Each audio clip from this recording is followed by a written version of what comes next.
Okay guys, तो अब जो हम क्वेश्चन पेपर सॉल्व करेंगे वो है जिन्होंने लैंग्वेज 2 जो है वो क्या ली थी, हिंदी। ठीक है, सेम पेपर है, लेवल 1, डी सीरीज़ है 2023। सॉल्व करते हैं। नीचे दिए गए प्रश्नों के सही या सबसे सही विकल्प चुनिए। एक अध्यापक शिक्षार्थियों के भाषा के जो श्रवण कौशल हैं उनका विकास कैसे कर सकता है, यानी कि जो लिसनिंग स्किल्स हैं उनको वो कैसे डेवलप कर सकता है। तो इसका जो करेक्ट आंसर होगा दैट इज़ ऑप्शन नंबर 1, कि वो शिक्षार्थियों को एक ऐसे अवसर सृजित करके दे जिनमें वे तरह तरह के भाषा के स्रोत और लोगों से सुन सकें और अन्य श्रवण संबंधी गतिविधियों में संलग्न हो सकें। आप बच्चे को जब अलग अलग लोगों से इंटरेक्ट करवाएंगे, उनको वैसा एनवायरनमेंट देंगे, उनको डिफरेंट डिफरेंट टाइप के रिसोर्स देंगे, उनको डिफरेंट डिफरेंट टाइप की बुक्स पढ़ने देंगे, तो उसमें क्या होगा, बच्चा जो सुनने की एक लिसनिंग स्किल जो है वो उसकी डेवलप होगी। जब निष्क्रिय होकर ही सुनेगा तो गलत हो गया। कक्षा के बाहर सतत रूप से बात करके आप बच्चे से कंटिन्यूअस नहीं बुलवा सकते। अन्य भाषिक कौशलों को संबंध किए बिना केवल श्रवण कौशल पर नहीं, LSRW जो होता है वो एक क्रमिक उसमें होता है। ठीक है, so the option 1 is correct. Next है 122। निम्नलिखित कथनों को पढ़िए और सही विकल्प का चयन कीजिए। प्राथमिक स्तर पर भाषा में सटीकता बहुत महत्वपूर्ण है क्योंकि व्याकरण प्राथमिक स्तर की पाठ्यचर्या का अभिन्न अंग है। इसका करेक्ट आंसर है, ये गलत है लेकिन ये सही है। जो ग्रामर होती है वो प्राइमरी लेवल का जो करिकुलम होता है उसका एक इंटीग्रल पार्ट है, मतलब उसमें होता ही होता है। लेकिन बच्चे की सटीकता, लेकिन अगर बच्चा प्राइमरी लेवल पे ही एकदम सटीक भाषा में बात करने लग जाए तो ये तो रटा रटाया हो जाएगा ना, तो ये क्या है, गलत। क्योंकि प्राथमिक स्तर पर बच्चा जो होता है वो अपनी खुद की भाषा का निर्माण करता है। So the option 2 is correct. Next है भाषा अधिगम की प्रकृति और शिक्षण शास्त्रीय व्यवस्थाओं में दोनों की अनुप्रयोगिता के बारे में सैद्धांतिक स्थिति और मतों को क्या कह सकते हैं। ठीक है, जो भाषा होती है, भाषा अधिगम की प्रकृति, यानी कि जब आप भाषा को लर्न करवाते हैं तो उसका नेचर और शिक्षण शास्त्रीय व्यवस्था दोनों की जो अनुप्रयोगिता है उसमें सैद्धांतिक स्थिति और मत जो है उसको क्या कह सकते हैं, उसे हम बोलते हैं उपागम। ठीक है, तो इसका जो करेक्ट आंसर होगा दैट इज ऑप्शन नंबर 1। आप बच्चे को किस टेक्निक के साथ पढ़ा रहे हैं, आप बच्चे को क्या क्या स्ट्रेटेजी दे रहे हैं। ठीक है, भाषा अधिगम की प्रकृति और शिक्षण शास्त्रीय व्यवस्था, इसमें दोनों की जो अनुप्रयोगिता है भाषा की और भाषा अधिगम की प्रकृति की, उसके बारे में जो सैद्धांतिक स्थिति होती है, यानी कि जो थियोटिकल पोजीशन है और जो मत है वो क्या कह सकते हैं, उसको उपागम। ठीक है, नेक्स्ट क्वेश्चन है क्वेश्चन नंबर 124। जो रचनात्मक मूल्यांकन है वो क्या है। अधिगम में हो रहा विकास और सुधार शिक्षण अधिगम प्रक्रिया में क्या हो रहा है, परिवर्तन से संबंधित नहीं है, कोर्स में पूर्व निर्धारित या विशेष चरण में किया जाता है। तो इसका करेक्ट आंसर है ऑप्शन नंबर 4। जो रचनात्मक मूल्यांकन हो रहा है वो ऑनगोइंग प्रोसेस होती है, यानी कि जब अधिगम में विकास हो रहा हो और उसको जब आप बीच बीच में धीरे धीरे सुधार करते हैं तो उसे हम बोलते हैं रचनात्मक मूल्यांकन। नेक्स्ट है, छोटे बच्चों के लिए पाठ योजना बनाते समय अध्यापिका ने समग्र भौतिक प्रतिक्रिया विधि पर ध्यान केंद्रित करने का निर्णय लिया। पाठ में समग्र भौतिक प्रतिक्रिया शामिल करने के लिए अध्यापिका को निम्नलिखित में से क्या करना चाहिए। जो एक टेक्निक होती है टोटल फिजिकल रेस्पॉन्स, जब एक टीचर उसको इंक्लूड करके बच्चों को पढ़ाता है तो उसमें बच्चा फिजिकली एक्टिव होना चाहिए। ऑप्शन देखते हैं। कक्षा में कुछ श्रवण संबंधी गतिविधि नहीं, गतिविधि न करवाकर जब आप गतिविधि ही नहीं करवाएंगे तो बच्चा तो वैसे ही इनएक्टिव हो गया। कक्षा में कुछ शारीरिक गतिविधियां करवानी चाहिए, ऐसी गतिविधियां करवाएं जो अपनी सीट पर बैठे बैठे हो सके। जब सारी गतिविधि अपनी सीट पर ही बैठे बैठे होगी तो उसमें क्या होगा, टोटल फिजिकल रिस्पॉन्स जो टेक्निक होती है वो बिल्कुल गलत साबित हो जाती है। तो इसका जो करेक्ट आंसर होगा that is option number 3। Next है क्वेश्चन नंबर 126। व्याकरण सिखाने का कौन सा उपागम इस मत को प्रोत्साहित करता है कि भाषा अधिगम नियमों को सीखने से संबंधित है।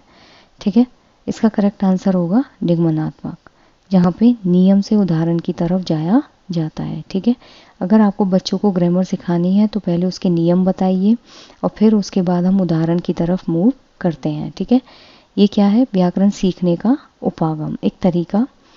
नेक्स्ट क्वेश्चन है क्वेश्चन नंबर 127।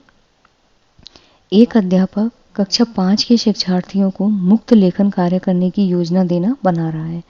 अधिकांश अध्यापकों द्वारा निम्नलिखित में से किस बात पर ध्यान केंद्रित करना चाहिए। कोई टीचर है जो 5th क्लास का है, वो बच्चों को फ्री राइटिंग लिखने की एक प्लानिंग कर रहा है। तो मैक्सिमम जो टीचर्स हैं उनके द्वारा किस बात पे ध्यान केंद्रित होना चाहिए?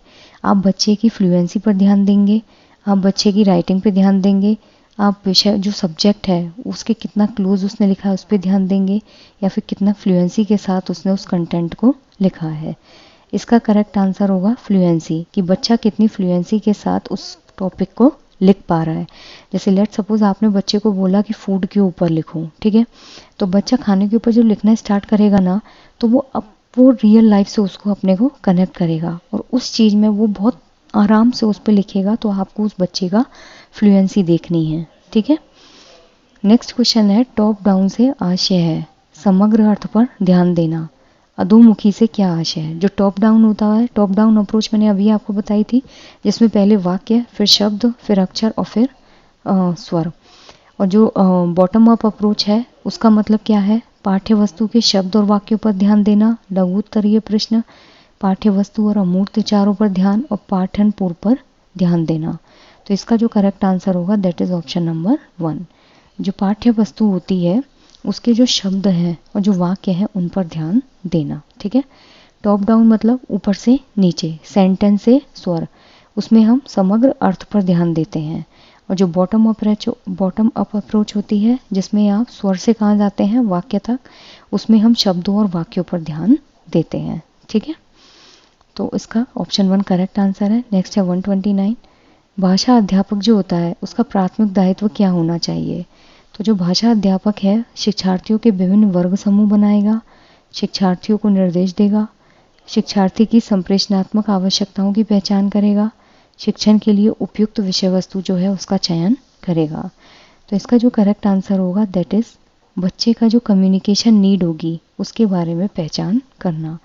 अगर आप भाषा टीचर हैं, ठीक है, अगर आप इंग्लिश के टीचर हैं तो आपकी प्राइमरी गोल क्या होगा कि बच्चा को इंग्लिश में क्या क्या प्रॉब्लम आ रही है, बच्चे को मतलब उसकी नीड क्या है कम्युनिकेशन की, उस चीज़ की पहचान करना। नेक्स्ट क्वेश्चन है क्वेश्चन नंबर 130, एक छोटी बच्ची कोई एक पुस्तक उठाती है, उसे सीधी तरफ से पकड़ती है और उसके पन्ने पलटती है, इन सब में क्या शामिल है? ठीक है, बच्ची ने कोई भी एक रैंडम बुक उठाई और उसके पन्ने पलटने लगी, तो इसमें क्या चीज़ जो है वो इंक्लूडेड है? इसका करेक्ट आंसर होगा इमर्जेंट साक्षरता कौशल, ठीक है। वो क्या है? अपनी जो साक्षरता स्किल है उसको बढ़ा रही है, ठीक है। और जब आप किसी भी रैंडम बुक को उठाकर पढ़ने लगते हैं और उसके पन्ने पलटने लगते हैं, that's called your emergent skill, ठीक है। So the option 3 is correct answer. Next है क्वेश्चन नंबर 131, निम्नलिखित कथनों को पढ़िए और सही विकल्प का चयन कीजिए। शिक्षार्थी भाषा अर्जित करते हैं क्योंकि वे ऐसा करने के लिए आनुवंशिक रूप से पूर्व अनुकूलित होते हैं और ऐसे में परिवेश की कोई भूमिका नहीं होती। ये क्या है? गलत है। क्यों? क्योंकि जब आप भाषा को अर्जन करते हैं, भाषा अर्जन मतलब जो अपने आप होता है, और वो ऐसा क्यों होता है? क्योंकि ऐसा करने के लिए वो आनुवांशिक रूप से क्या होते हैं? पूर्व अनुकूलित।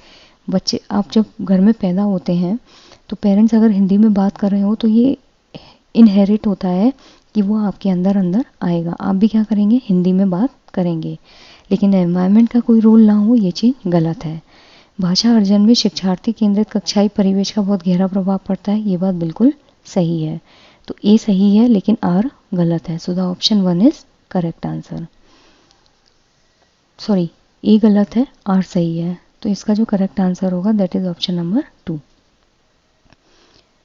नेक्स्ट है क्वेश्चन नंबर 132, पठन सिखाने के उस तरीके को क्या कहा जाता है जिसमें शब्दों का जो अर्थ है उसको प्रयुक्त संदर्भ के अनुसार समझाने पर बल दिया जाता है।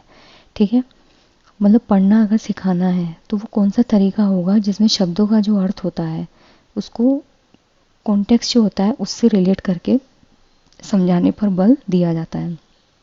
समग्र भाषा उपागम, संरचनात्मक उपागम, संप्रेषणात्मक उपागम और अधोमुखी उपागम। तो इसका जो करेक्ट आंसर होगा that is whole language technique. इसमें क्या करते हैं, शब्द जो होता है उसके अर्थ को उस संदर्भ में आप यूज़ करेंगे जो जिसमें वो बच्चा उस चीज़ का अर्थ समझ सके। ठीक है, जैसे मान लीजिए अगर बच्चे को फैमिली के बारे में पढ़ाना है या फिर फूड के बारे में पढ़ाना है, तो बच्चे को मान लीजिए कोई फूड बहुत ज़्यादा पसंद है, ठीक है, अब मान लो बच्चों को आपको सेफ शब्द का अर्थ समझाना है, तो उसको क्या करो, उसकी रियल लाइफ इंसिडेंट से जोड़कर समझाओ। ठीक है, तो ये जो चीज़ होती है इसे हम बोलते हैं समग्र भाषा उपागम।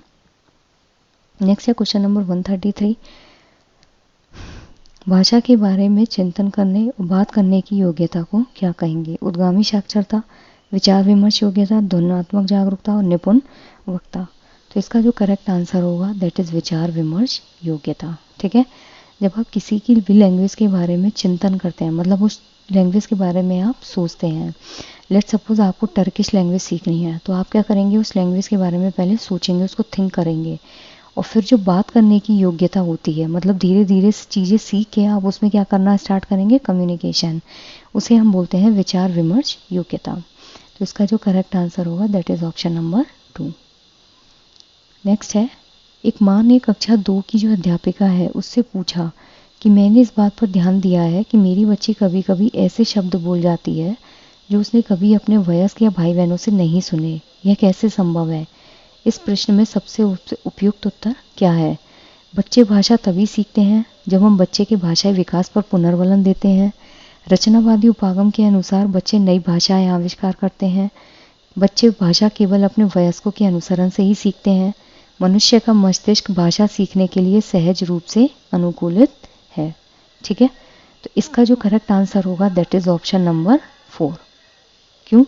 क्योंकि जो मनुष्य का मस्तिष्क होता है वो लैंग्वेज लर्निंग के लिए उस हिसाब से अडेप्टेबल होता है। ठीक है, और इस क्वेश्चन में वो कहना क्या चाह रहा है कि कोई भी एक मदर है, उसका बच्चा क्लास 2 में पढ़ता है, उसने टीचर से पूछा कि जो उनकी बच्ची है वो कुछ कुछ ऐसे वर्ड्स बोलती है जो वो कभी भी अपने बड़े या फिर भाई बहनों से नहीं सुनी। तो उसमें टीचर रिप्लाई करती है कि मनुष्य का जो ब्रेन होता है वो भाषा सीखने के लिए सहज रूप से अनुकूलित है। लेट्स सपोज अगर आप हिंदी जानते हैं, इंग्लिश जानते हैं, लेकिन कोई बच्चा है जो तमिल में बात कर रहा है या फिर कोई बच्चा है जो मराठी में बात कर रहा है, तो आप अपने आप ही उस लैंग्वेज को धीरे धीरे अडेप्ट करने लग जाते हैं। नेक्स्ट है क्वेश्चन नंबर 135। प्रारंभिक साक्षरता को सुसाध्य बनाने की एक युक्ति है जिसमें एक वयस्क और एक बालिका दोनों साथ साथ एक पुस्तक देख रहे हैं। वयस्क प्रश्न पूछता है और आपसी संवाद को प्रोत्साहित करता है, फिर दोनों की भूमिका बदलती है और बालिका वयस्क से प्रश्न पूछती है। यह युक्ति क्या कहलाती है? तो इसका जो करेक्ट आंसर होगा दैट इज ऑप्शन नंबर 1, संभाषित पठन। इसमें क्या किया है, जो इनिशियली एजुकेशन होती है यानी कि 1 to 8 की जो साक्षरता होती है उसको अगर आपको बहुत इजी वे में करना है, तो इसमें जो वयस्क है और एक बालिका है वो क्या कर रहे हैं, साथ साथ एक बुक देख रहे हैं। पहले वयस्क क्वेश्चन पूछेगा किससे, बालिका से। ठीक है, और आपस में जो कम्युनिकेशन है उसको वो प्रमोट करेंगे। फिर बालिका जो है वो टीचर बनेगी और वो स्टूडेंट बनेंगे, तो उसमें क्या होगा, बालिका जो है वो अब वयस्क से क्वेश्चन करेगी। तो ये जो युक्ति होती है उसे हम बोलते हैं संभाषित पठन। नेक्स्ट है क्वेश्चन नंबर 136। इसमें गद्यांश को पढ़कर पूछे गए प्रश्नों के उत्तर देने हैं। भारत में पर्व, उत्सव व मेलों की सदियों पुरानी परंपरा है। इनके जरिए न सिर्फ संस्कृति समृद्ध होती है बल्कि स्थानीय अर्थव्यवस्था को भी बहुत ताकत मिलती है। मणिपुर में संगाई महोत्सव का आयोजन किया गया। मणिपुर इतने प्राकृतिक सौंदर्य और सांस्कृतिक समृद्धि से भरा एक राज्य है कि हर कोई यहाँ एक बार जरूर आना चाहता है। संगाई महोत्सव जैसे आयोजन निवेशक और इंडस्ट्री को भी आकर्षित करते हैं। इस बार का आयोजन पहले से और भी ज़्यादा भव्य रूप से सामने आया है, जो मणिपुर के लोगों की भावना और उनके जज्बे को दिखाता है। यह महोत्सव पहले इम्फाल तक सीमित था, लेकिन इस बार पूरे राज्य में इसका आयोजन किया जा रहा है। जब ऐसे आयोजनों को ज़्यादा से ज़्यादा लोगों के साथ जोड़ा जाता है तभी इसकी पूरी क्षमता सामने आ पाती है। तो जो संगाई महोत्सव है उसका आयोजन किस राज्य में किया गया? ठीक है, इसका करेक्ट आंसर है मणिपुर। सो the option 4 is correct. Bharat की परंपरा में निम्नलिखित में से कौन सा शामिल नहीं है? मेला, संघर्ष, त्योहार और उत्सव। तो इसका जो करेक्ट आंसर है दैट इज ऑप्शन नंबर 2। मेले शामिल है, त्योहार शामिल है, उत्सव शामिल है, लेकिन संघर्ष शामिल नहीं है। नेक्स्ट है, जो मणिपुर है वो किस चीज़ के लिए प्रसिद्ध है? उत्सव महोत्सव, कला और कारीगरी, स्थानीय उद्योग और प्राकृतिक सौंदर्य। तो इसका जो करेक्ट आंसर है दैट इज नेचुरल सीनरी। फिर है क्वेश्चन नंबर 139। जो संगाई महोत्सव है उसके आयोजन से किसको भी लाभ मिलता है? प्राकृतिक सौंदर्य, अर्थव्यवस्था, सांस्कृतिक उत्सव और विदेशी पर्यटन। तो इसका जो करेक्ट आंसर है दैट इज ऑप्शन नंबर 2। जब आप किसी भी स्टेट में या किसी भी डिस्ट्रिक्ट में कोई भी चीज़ आयोजित करते हैं तो उससे आपकी इकोनॉमी जो होती है वो डेवलप होती है। क्वेश्चन नंबर 140, पहले और अब के महोत्सव के आयोजन में मूल अंतर क्या है? पहले मणिपुर में होता था, अब उत्तर भारत में, पहले मणिपुर में, अब दक्षिण भारत में, पहले इम्फाल में, अब पूरे उत्तर पूर्व में, पहले केवल इम्फाल में, अब पूरे राज्य में। तो इसका जो करेक्ट आंसर है वो है पहले केवल इम्फाल में होता था और अब ये पूरे राज्य में होता है। ये देखिए, यह महोत्सव पहले इम्फाल तक ही सीमित था, लेकिन अब इसका आयोजन पूरे राज्य में किया जाता है। महोत्सव शब्द का संधि विच्छेद है, तो इसका जो करेक्ट आंसर है that is your option number 4। ठीक है, महा प्लस उत्सव, महोत्सव महा प्लस उत्सव, ये आ है ये ऊ है, ये आपस में जब बंधेंगे तो क्या हो जाएगा, ओ। ठीक है, गुण संधि का उदाहरण है। नेक्स्ट है इत प्रत्यय का उदाहरण है। आकर्षित, प्रकृति, सांस्कृतिक और संस्कृति। आकर्षित, इसमें क्लियर पता चल रहा है, आकर्षित, प्रकृति नहीं है, सांस्कृतिक एक प्रत्यय है, संस्कृति ई प्रत्यय है। नेक्स्ट है गद्यांश में किसकी क्षमता के सामने आने की बात की गई है? सांस्कृतिक समृद्धि, स्थानीय कला, महोत्सव और मणिपुर की। तो इसका जो करेक्ट आंसर है दैट इज ऑप्शन नंबर 3। जो गद्यांश है उसमें महोत्सव की जो क्षमता है उसके सामने आने की बात की गई है। अब है निम्नलिखित गद्यांश को पढ़कर नीचे दिए गए प्रश्नों के सही उत्तर दीजिए। जीवन में कभी अभाव का दुख, कभी स्वभाव का और कभी दुर्भाव का, इससे भी ऊपर सदैव तनाव का दुख घेरे रहता है। इन्हीं दुखों के वशीभूत हम टकराव की जिंदगी जीते हुए बिखराव का दुख भोगते हैं। दुखों से सभी डरते हैं क्योंकि दुख अप्रिय है। दुखों से दूर रहने और सुख पाने की चाह में हम नए नए पापों में प्रवेश करने लगते हैं। यही हमारी सबसे बड़ी भूल होती है और पाप का फल सुख होता है। पाप का फल सुख रोकता है। सुख चाहिए तो पापों से मुक्त होने की चाह जागृत करनी होगी। दुखों से छुटकारा और सुख प्राप्ति का एकमात्र मार्ग है धर्म को आत्मसात करना। जहाँ धर्म है वहाँ पाप नहीं है, और जब पाप नहीं तो वहाँ दुख नहीं। जहाँ दुख नहीं वहाँ सुख को अनंत होने का पूरा अवसर प्राप्त होता है। दुख हमारी भूल और हमारे मानवीय स्तर से गिरकर घिनौने कर्मों का फल होता है। अब है क्वेश्चन नंबर 144, गद्यांश के अनुसार सबसे बड़ा दुख है तनाव का, अभाव का, स्वभाव का और पीड़ा का। तो इसका जो करेक्ट आंसर होगा दैट इज ऑप्शन नंबर 1। जो तनाव है वही गद्यांश के अनुसार सबसे बड़ा दुख होता है। फिर है क्वेश्चन नंबर 145, सबसे बड़ी भूल है दुख से दूर भागना और एकांतवास, सुख पाने के लिए गलत काम करना, सुख पाने के लिए साधना करना और दुख से छुटकारे के लिए संन्यास लेना। तो इसका जो करेक्ट आंसर है वो है सुख पाने के लिए गलत काम करना। यही इंसान की सबसे बड़ी क्या है, भूल। नेक्स्ट है क्वेश्चन नंबर 146, सुख कहाँ होता है? ठीक है, जहाँ सुखी लोग होते हैं, जहाँ मानवता नहीं होती, जहाँ धन संपदा हो और जहाँ धर्म होता है। जहाँ धर्म होता है वहीं क्या होता है, सुख होता है। गद्यांश के मूल विषय में शामिल नहीं है धर्म, दंड, सुख और दुख। तो जो गद्यांश है इसमें धर्म भी शामिल है, इसमें सुख भी शामिल है, इसमें दुख भी शामिल है, लेकिन इसमें दंड शामिल नहीं है। गलत कार्य करने से किसकी हानि होती है? सम्मान, पाप, सुख और दुख। जब भी हम गलत काम करते हैं तो उससे क्या होता है, सुख की हानि होती है। ठीक है, किस शब्द में एक प्रत्यय का प्रयोग संभव है? पाप में एक जोड़ेंगे, नहीं जुड़ेगा।